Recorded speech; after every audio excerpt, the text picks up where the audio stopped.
इसमें सिम हाँ, तो मैं अभी कहा था इंट्रो में।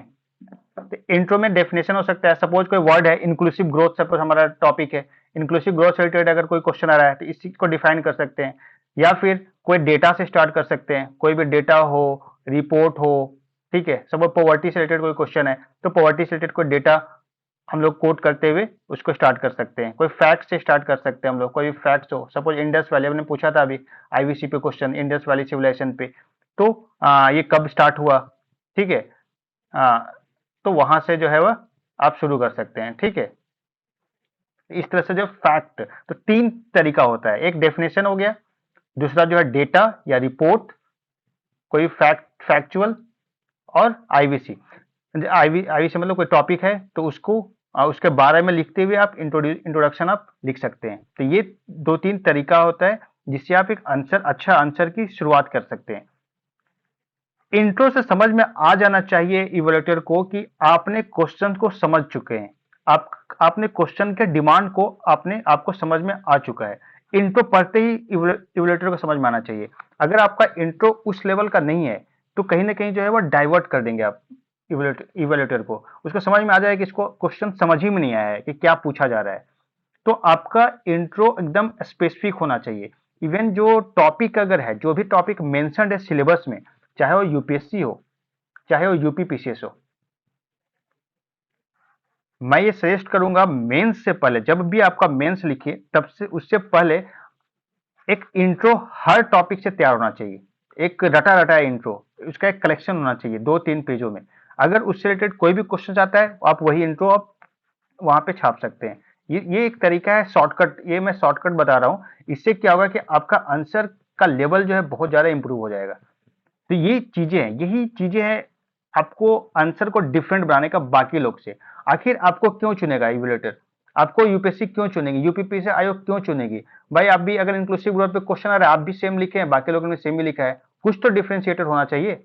डिफरेंशिएटर यही होता है, क्योंकि ये कॉम्पिटेटिव एग्जाम है, ये एक बोर्ड एग्जाम नहीं है कि आपने 90% ला दिया तो हाँ अरे ये तो बहुत ही अच्छा मार्क्स है, 90% सबको ये अप्रिशिएट करेगा। नहीं, ये कॉम्पिटेटिव एग्जाम है, कोई आपने 90% लाया, कोई 90.5% लाया तो उसका सिलेक्शन होगा, आपका नहीं होगा। तो ये कॉम्पिटेटिव एग्जाम है, आपको हमेशा एक कॉम्पिटेटिव एनवायरनमेंट में आपको खेलना पड़ेगा। तो इसका एक तरीका है कि अपने आंसर को कैसे आप डिफरेंशिएट करें, ये एक बहुत ही इंपॉर्टेंट है। और ये यही सब चीजें हैं डिफरेंशिएट करने का। फैक्ट, डिफरेंट डिफरेंट जितने भी रिपोर्ट्स हैं, इंपॉर्टेंट रिपोर्ट, जैसे नीति आयोग का रिपोर्ट हो गया, जैसे वर्ल्ड बैंक का रिपोर्ट हो गया, जैसे आपका आईएमएफ का रिपोर्ट हो गया, आरबीआई का रिपोर्ट हो गया, गवर्नमेंट का कोई भी गवर्नमेंट का रिपोर्ट कोई भी अगर जारी करती है तो, कोई भी स्टेट गवर्नमेंट का रिपोर्ट हो गया, तो ये सारी चीजें आपके लिए बहुत इंपॉर्टेंट है। इसका एक कलेक्शन बनाइए एक, और उसको एक नोट्स बनाइए, और उसी को आप याद करिए। टॉपिक वाइज अगर सेग्रीगेट कर सके तो बहुत ही बढ़िया है। सिलेबस इसका तरीका है, जैसे आपका सिलेबस है सपोज जीएस 1 का, जीएस 2 का, ठीक है।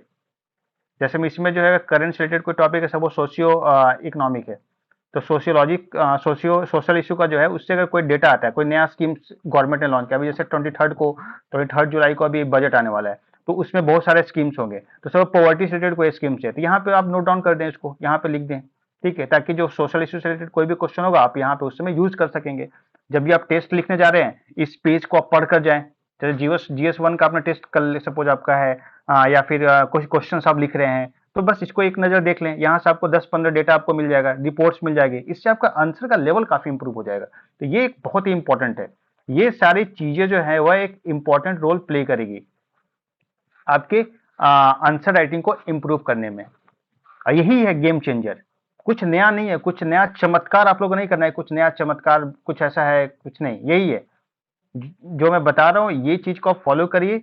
और आप देखिएगा कि आपके जो रैंक्स हैं काफी अच्छे आएंगे। सिलेक्शन लेना है उससे ज्यादा भी इंपॉर्टेंट है कि आपका रैंक अच्छा हो। आपका रैंक तभी अच्छा होगा जब जो है ये सारी चीजें आप फॉलो करेंगे। क्वेश्चन का डिमांड को समझना बहुत जरूरी है। अभी आपको 2-3 आंसर दिखाऊंगा जो आप लोगों ने लिखा है, एक 2-3 दिनों में मैं वहां से पिक करूंगा। देखिए कि आप लोग कैसे डिमांड को एड्रेस नहीं कर रहे हैं। कीवर्ड्स को समझना है, आंसर क्वेश्चन में क्या है पूछा गया है। अभी जैसे 2 दिन पहले एक था फॉसिल फ्यूल से रिलेटेड था क्वेश्चन, कि analyse the role of fossil fuel in current coming years, ऐसा कुछ था क्वेश्चन। तो एनालाइज अगर क्वेश्चन है, एनालाइज,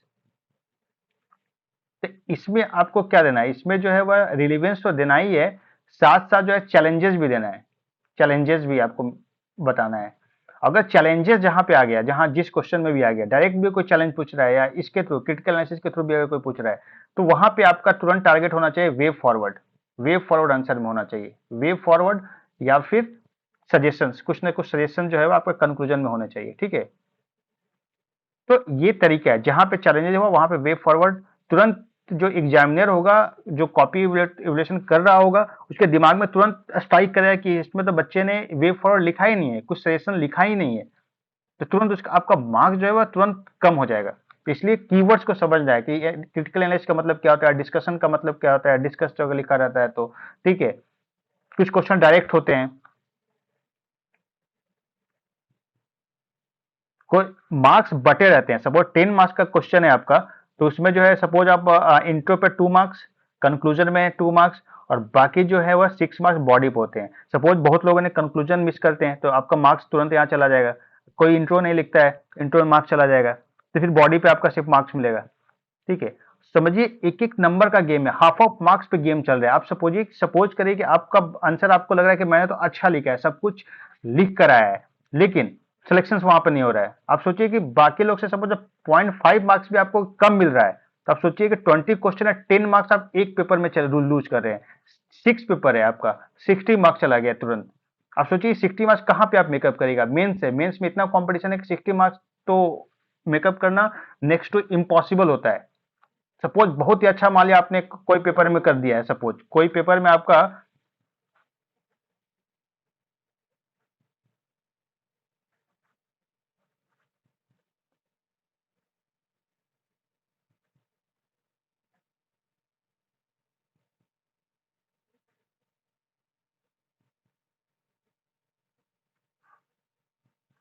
सपोज आपने कोई पेपर में बहुत अच्छा कर दिया, फिर भी जो है 60 मार्क्स आप मेंटेन नहीं कर पाइएगा किसी भी हाल में। तो इसलिए मैं कह रहा हूं कि ये सारे चीजों पे आप ध्यान देना होगा। बॉडी, बॉडी पे जो डिमांड है, सपोज कॉज अगर पूछ रहा है तो कॉज होना चाहिए। दूसरा जो है, अगर सपोज सजेशन पूछ रहा है तो सजेशन होना चाहिए। जो डिमांड है क्वेश्चन का, उसमें बॉडी में आपको एड्रेस करना पड़ेगा, और कोशिश करिए कि आप पॉइंट फॉर्मेट में लिखें, पॉइंट फॉर्मेट में लिखने की कोशिश करिए। हालांकि आप पैराग्राफ में भी लिख सकते हैं, लेकिन पॉइंट फॉर्मेट लिखेंगे तो बेटर है, क्योंकि आपको एग्जामिनर को कंफर्टेबल बनाना है। जितना कंफर्टेबल आप एग्जामिनर को बनाइएगा, उतना अच्छा आपको मार्क्स मिलेगा। जितना उसको कष्ट दीजिएगा, उसको जितना वो जोर लगाना पड़ेगा पढ़ने में, आपको आपके आंसर को समझने में, उतना ही वो कम मार्क्स देगा। इसलिए कोशिश करिए कि जितना कंफर्ट बना सके। तो पॉइंट फॉर्मेट में क्या होता है कि डायरेक्ट उसको समझ में आता है, दिखता है, पॉइंट दिखता है, तुरंत वो मारते चला जाता है, ठीक है। तुरंत उसको दिखेगा कि हाँ चलो ये लिखा है, चलो ठीक है, अच्छा लिखा है, अच्छा लिखा है, इस तरह से। और कोई भी अगर पॉइंट, और हेडिंग और सब हेडिंग दोनों होना चाहिए। जैसे ये हेडिंग हो गया कॉजेज, उसी तरह से आप में कोई पॉइंट लिख रहे हैं तो सब हेडिंग होने चाहिए, तो सब हेडिंग में सिग्रीगेट करिए अपने आंसर को। और जो सब हेडिंग बनाकर जो आप पॉइंट लिखते हो, वो 2 सेंटेंस से ज्यादा नहीं होना चाहिए। कोई को मैं देखता हूँ बहुत बड़ा लिखते हैं, 4-5 सेंटेंस। इसको कंसाइज करना है, आपको छोटा लिखना है।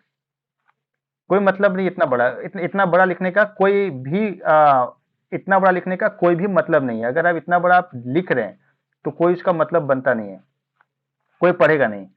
कोई इसके जितने भी पॉइंट्स आप लिख रहे हैं उसमें एग्जांपल्स डाला करें। उसमें क्या डालना है, एग्जांपल डालना है। कोई रिपोर्ट हो तो रिपोर्ट कोट करना है। कोई भी पॉइंट्स आप बॉडी में अगर आप लिख रहे हैं तो एग्जांपल्स कोशिश करें करंट अफेयर्स से डालें। करंट अफेयर्स का अगर एग्जांपल रहेगा तो लोगों को इंटरेस्ट भी आएगा पढ़ने में, क्योंकि भाई भाई जो एग्जामिनर भी तो ह्यूमन बीइंग है ना, वो भी तो बेचारा 55 साल का बूढ़ा होगा, कोई 50 साल का बूढ़ा होगा। उसको समझ में, उसको कुछ इंटरेस्टिंग नहीं मिलेगा, क्यों आपके आंसर को पढ़ेगा।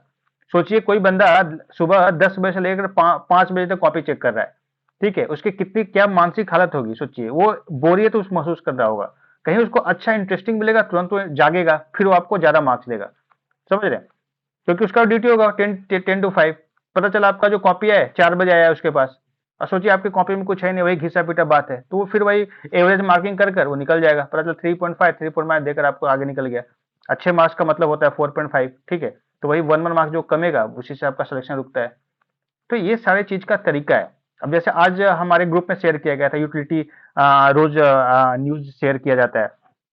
उसमें है आपका क्या था, यूपी में पार्वती अरंगा पार्क में इको सेंसिटिव जोन बनाया जा रहा है, इको जोन उसको घोषित किया गया है। अब कोई भी एनवायरमेंट से रिलेटेड क्वेश्चन आता है, वाइल्ड लाइफ से रिलेटेड क्वेश्चन आता है आपको जीएस 3 में, उसमें आप उसको कोट करिए, उसको उस चीज को कोट करना, उस एग्जाम्पल का आप कोट करिए, तुरंत एग्जामिनर पढ़ेगा, तुरंत उसका मन खुश हो जाएगा कि वाह कितना लड़का अपडेटेड है।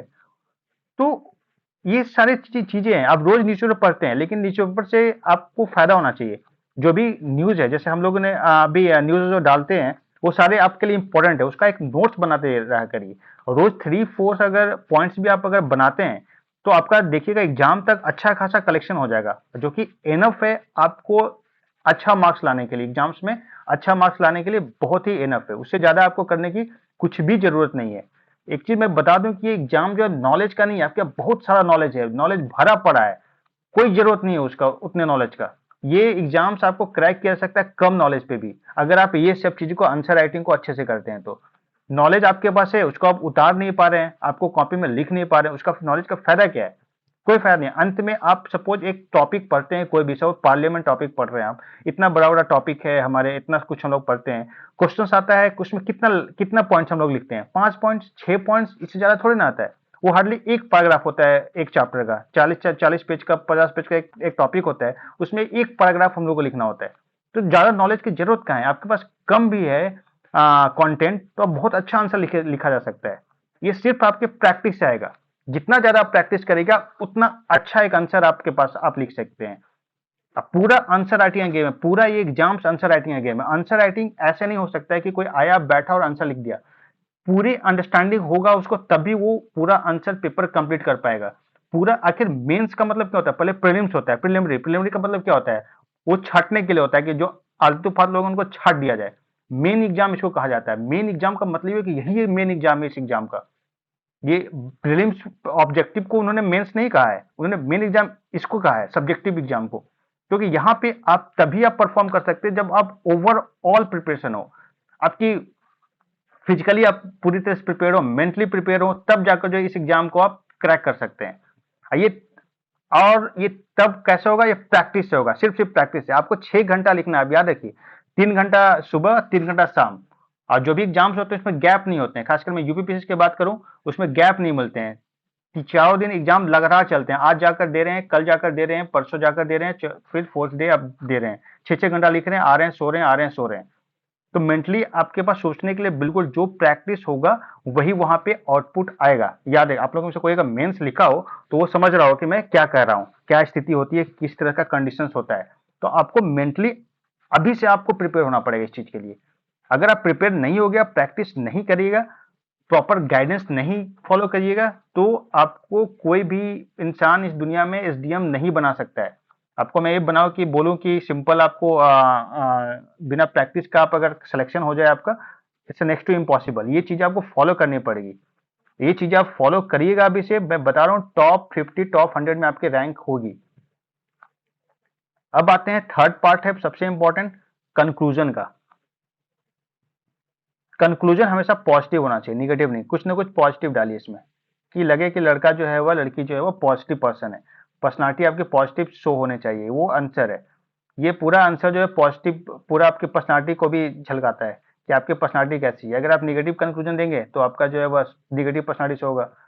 आप अगर ब्यूरोक्रेट्स बनने जा रहे हैं तो आप में एक पॉजिटिविटी होनी चाहिए, क्योंकि आपके पास लोग प्रॉब्लम्स लेके आएंगे, आपके प्रॉब्लम्स होगा, किसी का राशन कार्ड नहीं होगा, किसी कोई गरीब होगा, किसी के साथ अन्याय हुआ होगा और आपको जस्टिस करना पड़ेगा। तो कहीं ना कहीं उस सिचुएशन में भी आपको पॉजिटिव रहना पड़ेगा। तो सेम चीज है आंसर राइटिंग में, क्या पॉजिटिव पर्सनालिटी सर्च हो रहा है, आपको आयोग जो है वो पर्सनालिटी सर्च करे वैसा एक पॉजिटिव पर्सन का, कि ताकि जो है उन आम एग्जाम लोगों का जो है वो प्रॉब्लम को एड्रेस कर सके। तो हमेशा जो है पॉजिटिव, इसमें जो है वो आप कुछ भी कीवर्ड्स हमेशा तैयार रखिए। इसमें कॉन्स्टिट्यूशनल आर्टिकल्स ऐड कर सकते हैं, इसमें जो है आप कीवर्ड्स ऐड कर सकते हैं। सस्टेनेबल डेवलपमेंट गोल्स जो है वह 17, उसमें जो है वह 1 2 3, जैसे पॉवर्टी है 1, ठीक है, हंगर है 2, तो इस तरह से जो है वह अगर उससे टॉपिक से हो तो वो आप चीजें ऐड कर सकते हैं यहाँ पे, ठीक है।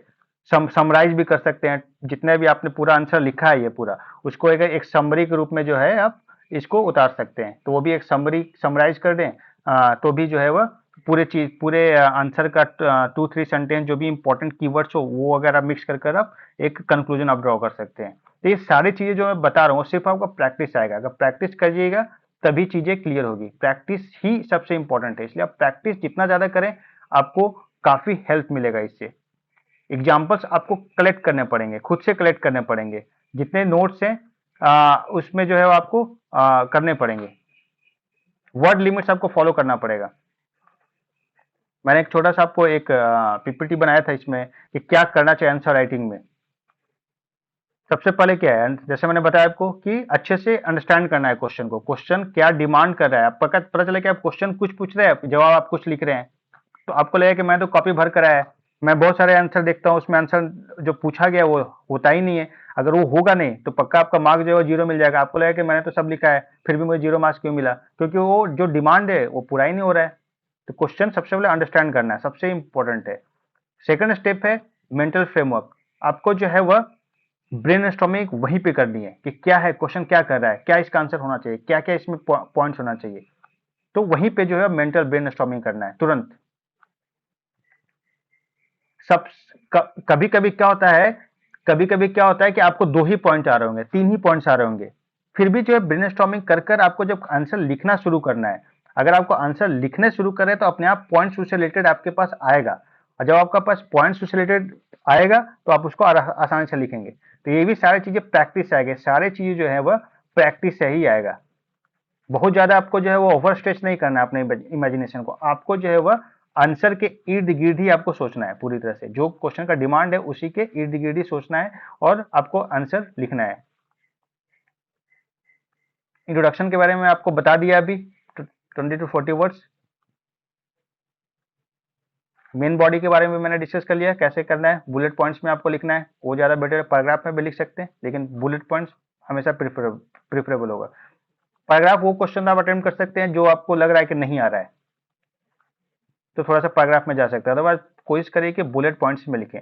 मैप अगर हमेशा ऐड करना है, कोशिश करिए कि जहां भी हो सके मैप ऐड करिए, डायग्राम भी ऐड करिए, फ्लो चार्ट कोशिश करिए कि ऐड करें, फ्लो चार्ट का प्रैक्टिस करिए, ये सारी चीजें बहुत ही इंपॉर्टेंट है। ठीक है, मैप में बात करूँ सब यूपी पीसीएस क्या है, वहां पे अगर कोई भी क्वेश्चन में अगर स्कोप बनता है कि यूपी का मैप, तो यूपी का मैप आप जरूर वहां पे ऐड करें। बाकी यूपीएससी में इंडिया का मैप आप ऐड करने की कोशिश करें। ठीक है, सपोज अभी एक क्वेश्चन आया था इंफ्रास्ट्रक्चर के बारे में, तो वहाँ पे आप दिखाएं, वहाँ पे जो भी जो है एक्सप्रेसवे बन रहा है यूपी में, वो सारी चीज़ों को आपको दिखाना है, तो उसको बनाकर दिखाएं, वो काफ़ी एक्सप्रेसिव होगा। तो ये सारी चीज़ें तरीका है आपको अच्छा मार्क्स लाने का। देखिए अभी जो है दो कॉपी में दिखाता हूँ आपको, जो आप ही लोगों ने लिखा है अभी। एक है एक सर मेरी भी देखिएगा पीआईएल की मैंने लिखा है जो।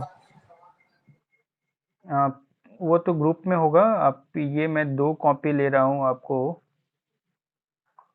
हाँ देखिए कनिका की कॉपी, अभी मैंने एक डाला थी कॉपी इंडिया 3 स्टेज वाला nuclear plan, 3 stage nuclear programme पे था। तो इन्होंने देखिए इनका पूरा स्ट्रक्चर क्लियर है पूरा, देखिए इन्होंने जो है वह इंट्रो दिया है अच्छे से, फैक्ट भी दिया है, होमी जे भाभा ने इसको स्टार्ट किया था 1950s में। फिर स्टेजेज ऑफ प्रोग्राम, क्या क्या स्टेज हैं प्रोग्राम के, उन्हें पूरा अच्छी तरह से बताया है। 3 स्टेज हैं, फर्स्ट सेकंड सेकंड थर्ड, इसमें क्या क्या पॉइंट्स है सारे।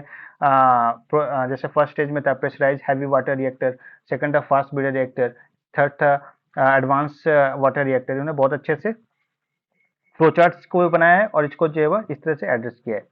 हैंडराइटिंग आप लोग थोड़ा इंप्रूव करें, जिनका भी हैंडराइटिंग थोड़ा वीक है वो थोड़ा सा इंप्रूव करने की कोशिश करें, अभी टाइम है, प्रैक्टिस से थोड़ा सा इंप्रूवमेंट आएगा। एटलीस्ट इतना होना चाहिए कि टीचर को पढ़ने में कोई दिक्कत ना हो, इतना होना चाहिए, उससे ज़्यादा की जरूरत नहीं है। फिर सेकंड जो है इसका डिमांड था कि क्वेश्चन था current relevance in context of India, तो इन्होंने भी 5-6 पॉइंट्स इसमें ऐड किए हैं कि क्या क्या जो है करंट रिलेवेंस है, जैसे एनर्जी सिक्योरिटी हो गया, ठीक है, कार्बन एमिशन कम होने का, फिर पेरिस से जो एग्रीमेंट है उसका गोल अचीव करने में इसका योगदान होगा। फिर इन्होंने कंक्लूड किया है। ठीक है, जो भी कॉपी यहाँ पे चेक की जाती है उसमें जो है वह पूरा आपको कुछ कुछ कंटेंट भी दे दिया जाता है, ताकि जो है वह साथ में आप कुछ ना कुछ पॉइंट्स आपको मिल जाए, ताकि जो है आपको अंडरस्टैंडिंग हो और आपके नॉलेज जो है वो बढ़े। एक कॉपी है दिशा की, ये क्वेश्चन था जीवाश्म ईंधन पर निर्भरता कम करने में परमाणु ऊर्जा की भूमिका का विश्लेषण करें। तो इन्होंने इंट्रो तो दिया था, देखिए इंट्रो भी इन्होंने काफी बड़ा लिखा है, इंट्रो को कम करना है, यही मैं अभी कर रहा था कि इंट्रो थोड़ा 3 से 4 सेंटेंस ज्यादा नहीं होना चाहिए। फिर उन्होंने इसका निर्भरता को क्या रिलेवेंस है पूरा इन्होंने लिखा है, पूरा उत्पादन क्षमता बढ़ेगा, सारी चीज इन्होंने क्लियर किया है। सर कॉपी नहीं दिख रही है। अभी दिख रही है? अभी दिख रही है? नहीं सर नहीं दिख रही। नहीं, नहीं दिख रही है? नहीं सर। अच्छा।